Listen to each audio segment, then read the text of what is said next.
Tanpa tujuan yang jelas, kita tuh cuma terombang-ambing, bergerak tanpa arah, persis seperti kapal yang tersesat di lautan luas.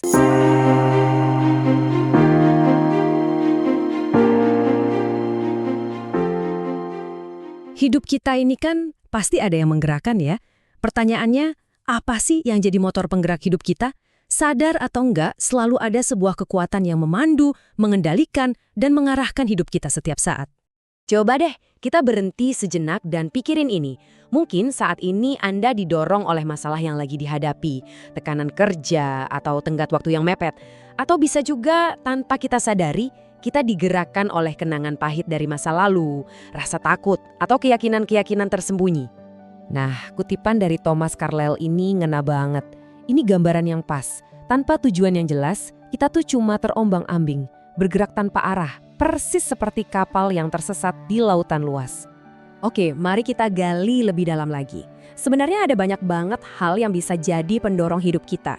Tapi menurut sumber yang kami bedah, ada 5 pendorong yang paling umum. Dan sayangnya, seringkali kelimanya ini malah membawa kita ke jalan buntu. Dan kalau kita biarkan salah satu dari 5 kekuatan ini mengambil alih, wah, polanya bisa sama terus. Potensi kita nggak keluar maksimal, stres yang nggak seharusnya ada, dan ujung-ujungnya hidup terasa hampa dan nggak memuaskan. Yang pertama, ini dia, rasa bersalah. Rasa bersalah ini tuh seperti jangkar kapal yang nahan kita terus di masa lalu, bikin kita seumur hidup lari dari penyesalan. Orang-orang yang terjebak di sini tuh kayak hidupnya dihabiskan buat lari dari penyesalan.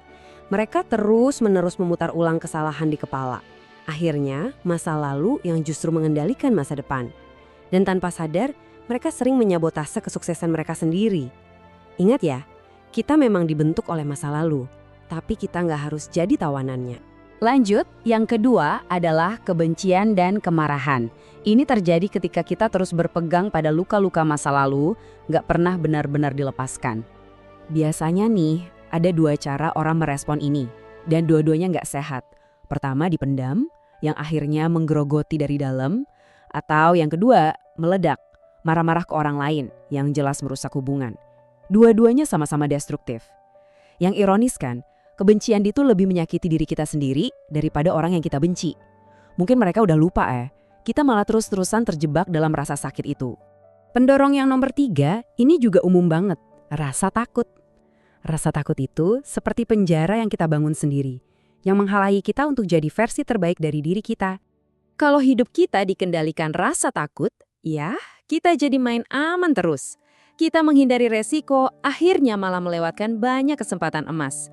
Kita cuma berusaha mempertahankan keadaan yang ada sekarang, padahal kita bisa mencapai jauh lebih banyak. Sekarang yang keempat, ini nih yang kayaknya relevan banget di zaman sekarang. Materialisme. Keinginan yang gak ada habisnya untuk punya lebih banyak, dan lebih banyak lagi. Ada 3 mitos besar yang sering banget kita percaya. Pertama, punya lebih banyak barang bikin kita lebih bahagia. Kedua, bikin kita lebih penting. Dan ketiga, bikin kita lebih aman. Padahal ketiganya tuh keliru. Kebahagiaan dari barang itu cuma sementara. Dan yang terpenting, nilai diri Anda dan kekayaan Anda itu 2 hal yang sama sekali berbeda. Dan yang terakhir, yang kelima, adalah dorongan dari kebutuhan akan pengakuan. Ini intinya kita ngebiarin ekspektasi orang lain, entah itu orang tua, pasangan, atau teman-teman, yang ngatur hidup kita. Wah, kutipan ini benar-benar pas banget ya. Mencoba menyenangkan semua orang itu resep pasti untuk gagal. Dan akhirnya kita malah kehilangan jati diri. Orang yang kerjaannya cuma ikut-ikutan orang, biasanya akan tersesat di dalam keramaian itu. Oke, tadi kita udah bahas 5 jalan buntu. Terus, solusinya apa dong? Nah, menurut sumber yang kita bahas, jawabannya adalah menjalani hidup yang digerakkan oleh tujuan. Maksudnya, sebuah kehidupan yang dipandu dan diarahkan oleh sebuah tujuan yang lebih besar, yang dalam konteks sumber ini adalah tujuan yang ditetapkan oleh Tuhan. Nah, sekarang mari kita lihat apa aja sih keuntungan nyata kalau kita hidup dengan tujuan yang jelas. Ada 5 manfaat besar yang akan kita bedah satu persatu. Pertama, hidup jadi punya makna. Sumber kita menjelaskan bahwa kita semua diciptakan untuk sebuah makna.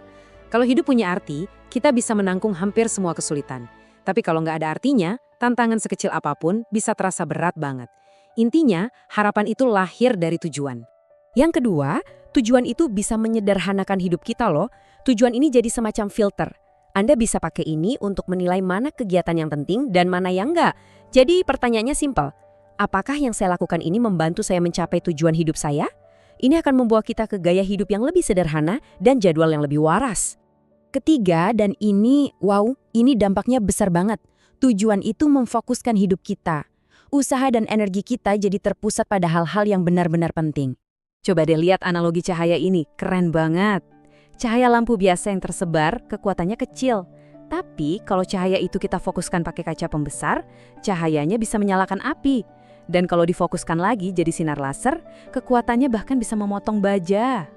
Nah, hidup yang terfokus itu persis seperti itu. Dampaknya luar biasa besar. Manfaat keempat, motivasi. Tujuan itu selalu menghasilkan gairah. Nggak ada yang bisa kasih kita energi sebesar tujuan yang jelas. Sebaliknya, yang bikin kita lelah dan kehilangan semangat itu biasanya bukan karena kerja terlalu keras, tapi karena pekerjaan yang nggak ada artinya. Dan yang kelima, ini cukup dalam nih. Menurut sumber yang kita bedah, tujuan itu mempersiapkan kita untuk keabadian. Banyak orang kan fokusnya membangun warisan di dunia, tapi itu diibaratkan seperti istana pasir di pantai yang pasti akan hilang tersapu ombak. Perspektifnya adalah menggunakan hidup kita untuk membangun sesuatu yang abadi, itu jauh lebih bijaksana.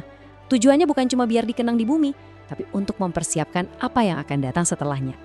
Oke, kita sampai di bagian akhir yang cukup mendalam. Sumber kita ini menutup pembahasannya dengan gagasan tentang ujian akhir. Berdasarkan Alkitab, diyakini akan ada 2 pertanyaan krusial yang akan Tuhan ajukan kepada setiap dari kita.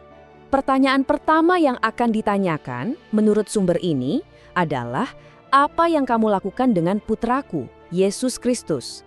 Jawaban atas pertanyaan ini menurut mereka yang akan menentukan di mana kita akan menghabiskan kekekalan.